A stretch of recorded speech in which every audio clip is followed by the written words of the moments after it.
নমস্কার, আর নিউজ 24 এ আপনাদের সকলকে স্বাগত জানাই। আজ এই মুহূর্তে আমি দাঁড়িয়ে রয়েছি মিনি দার্জিলিং এ।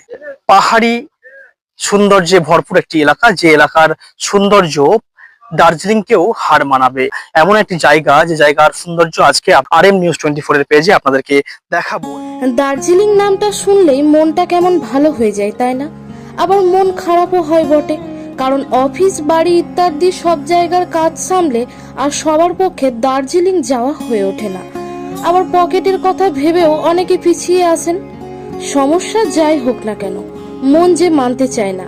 একটু সময় পেলেই কোথাও একটা ছুটে চলে যেতে ইচ্ছা করে। আচ্ছা, দার্জিলিং না হোক, দার্জিলিং এর মতো কোনো একটা জায়গায় গেলেও তো মন্দ হয় না।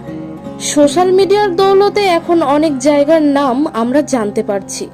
বীরভূমের এখানে এমন একটা জায়গা রয়েছে যেটাকে সোশ্যাল মিডিয়ার ভ্রমণ পিপাসুরা নাম দিয়েছেন মিনি দার্জিলিং। না, এখানে কখনো বরফ পড়েছে বলে জানা যায় না, বাতাসিয়া লুপ টয় ট্রেনও নেই, তাহলে মিনি দার্জিলিং বলা হচ্ছে কেন?